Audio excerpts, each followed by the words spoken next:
28 साल के भारतीय सेना के जवान और बिहार के लाल राम बाबू प्रसाद देश की रक्षा करते हुए शहीद हो गए। 5 महीने पहले ही राम बाबू की धनबाद की रहने वाली अंजलि से शादी हुई थी, जो इस वक्त 4 महीने की गर्भवती है। राम बाबू की पोस्टिंग वैसे तो जोधपुर में हो गई थी, लेकिन भारत और पाकिस्तान के बीच हुई तनातनी को देखते हुए उन्हें कश्मीर में ही रोक लिया गया था। घटना वाले दिन भी राम बाबू की अपनी पत्नी से बात हुई थी और वही बातचीत राम बाबू की अपनी पत्नी से आखिरी और अंतिम बातचीत थी, क्योंकि पाकिस्तान की ओर से हुई गोलीबारी में राम बाबू शहीद हो गए। 12 मई की रात जम्मू कश्मीर बॉर्डर पर तैनात राम बाबू सिंह एक पाकिस्तानी ड्रोन हमले में गंभीर रूप से घायल हो गए थे। इसके बाद उन्हें अस्पताल में भर्ती कराया गया, लेकिन सोमवार और मंगलवार की दरमियानी रात 1 बजे राम बाबू शहीद हो गए। राम बाबू गौतम बुद्ध नगर थाना क्षेत्र के वसीलपुर गांव के रहने वाले थे, लेकिन जैसे ही इस बुरी खबर की जानकारी परिजनों को मिली तो अंजलि को तुरंत सिवान बुला लिया गया। हालांकि शहादत की सूचना अभी तक मां और पत्नी को नहीं दी गई। परिजन सिर्फ इतना कहते नजर आए कि राम बाबू की तबीयत खराब है। राम बाबू की तैनाती भारतीय सेना की अत्याधुनिक S-400 एयर डिफेंस सिस्टम पे थी। हाल ही में उनका ट्रांसफर उदयपुर किया गया था, लेकिन कश्मीर में बढ़ते तनाव के चलते उन्हें वहीं रोक लिया गया। उन्होंने 2018 में भारतीय सेना ज्वाइन की थी और तभी से देश सेवा को अपना धर्म बना लिया था। वहीं राम बाबू को गांव में आखिरी विदाई देने के लिए जन सैलाब उमड़ पड़ा। हर किसी की आंखें नम हो गई और हर कोई राम बाबू अमर रहे के नारे लगाता, जयकारे लगाता दिखाई दिया। पिता का साया पहले ही छिन चुका था। अब घर के सबसे छोटे बेटी की चुपचाप विदाई ने माँ और बहू के जीवन में एक खालीपन भर दिया है। बड़ा भाई लोको पायलट है और माँ अक्सर बीमार रहती हैं। राम बाबू की शिक्षा स्नातक स्तर की थी, लेकिन उनके जीवन का लक्ष्य वर्दी पहनकर देश के लिए जीना था और देश की सेवा करते करते वो वीरगति को प्राप्त हो गए। वहीं राम बाबू के घर में हर तरफ मातम पसरा हुआ है। गांव में एक अजीब सी शांति बनी हुई है और हर कोई नम आंखों से सिर्फ और सिर्फ शहीद जवान राम बाबू को श्रद्धांजलि देता हुआ नजर आया। वहीं नेता प्रतिपक्ष तेजस्वी यादव भी राम बाबू को श्रद्धांजलि देने के लिए पहुंचे और फिर उन्होंने वहां पर क्या कुछ कहा, सुनिए। स्वर्गीय शहीद राम बाबू सिंह जी का पार्थिव शरीर पटना आया है और कल हमको समाचार द्वारा जो है सूचना मिली और माननीय मुख्यमंत्री जी ने ट्वीट किया था। उसके एवज में हमको जानकारी मिली थी कि इनका पार्थिव शरीर जो है आज आने वाला है। तो आज हम सब लोग यहाँ आए हैं। उनके शहादत को हम लोगों ने सलाम किया है। उनकी कुर्बानी जो रही है, आज हम सब लोग, देश के लोग,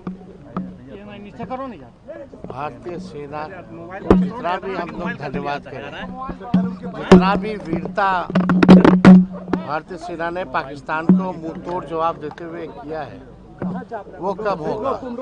कल भी हमारी राम बाबू सिंह जी के परिजनों से, उनके भाई से वीडियो कॉल द्वारा जो है बात हुई थी, क्योंकि छपरा में जब हम गए थे उसके बाद हमको दरभंगा जाना पड़ा। तो आज हम लोग यहाँ आए और हम सब लोग उन पर गर्व है। और कोई सवाल होगा तो आप लोग पूछ सकते हैं। कल आपने उनके परिजनों से बातचीत की थी फोन पर? देखिए, बहुत कम उम्र के थे और 6 महीने पहले ही जो है उनका शादी हुआ था और देश के लिए जो है उन्होंने कुर्बानी दी है।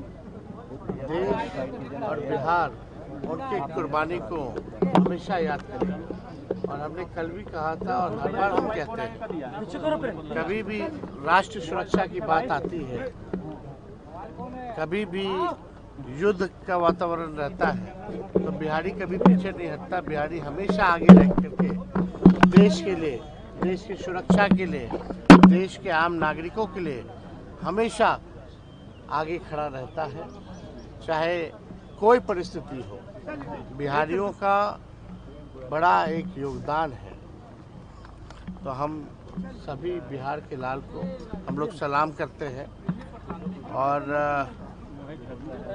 कल मुख्यमंत्री जी का जो ट्वीट आया था उसके ज़रिए उम्मीद करते हैं कि जल्द से जल्द जो है आर्थिक मदद जो है 50 लाख का मुख्यमंत्री जी ने ऐलान किया है तो उनको ऐलान करें। और हम आज जो है गृह मंत्री अमित शाह जी को चिट्ठी भी लिखने वाले हैं। जो बीएसएफ के हों या मिलिट्री के हों, सीआईएसएफ के हों, सीआरपीएफ के हों, कई लोगों का ड्यूटी जो है जम्मू कश्मीर में लगा और कई लोग जो है शहीद हुए हैं। जितने भी मिलिट्री फोर्सेस हैं शहीद हुए हैं वॉर में, युद्ध में। उन्होंने अपनी जान की बिना परवाह किए हुए देश के रक्षा के लिए शहादत जो दी है। हम अमित शाह जी को कहना चाहते हैं कि मिलिट्री फोर्सेस में शहीद का दर्जा नहीं मिलता है। हम चाहते हैं अमित शाह गृह मंत्री जी से, माननीय गृह मंत्री जी से हम चाहते हैं कि जितने भी मिलिट्री फोर्सेस हैं उनको शहीद का जो है दर्जा मिलना चाहिए। चाहे नक्सल से लड़ते हुए वो अगर शहीद होते हैं या सीमा पर अगर खड़े होते हैं हमारे मिलिट्री फोर्सेस तो उनको शहीद का जो है दर्जा मिलना चाहिए। तो आज हम उनको पत्र भी लिखेंगे। सर कल प्रधानमंत्री ने जो एड्रेस किया आप कहेंगे सर? देखिए हमने इस मामले को आतंकवाद जो है जड़ से खत्म हो, पाकिस्तान को मुंह तोड़ जवाब दे, इसके लिए हम लोग भारत सरकार के साथ खड़े हैं, भारतीय सेना के साथ खड़े हैं। लेकिन कोई अगर तीसरा देश का अगर आकर के कोई पंचायती अगर करवाए तो ये हम लोगों को कबूल नहीं है। क्या है अमेरिका? अमेरिका कौन होता है? सीज फायर कराने वाला। इसलिए हम लोग भारत सरकार से ये अपील करेंगे कि सेना पर हम सब लोगों को भरोसा है। सेना जो निर्णय लेना चाहे उस फैसले को हम लोगों को मानना चाहिए। इसी भारतीय सेना ने पाकिस्तान के 2 टुकड़े किए और भारतीय सेना को अगर मौका मिलेगा तो दुनिया से पाकिस्तान का नक्शा जो है खत्म कर दिया जाएगा। ये भारतीय सेना पर हम लोगों को भरोसा है। सरकार की तरफ से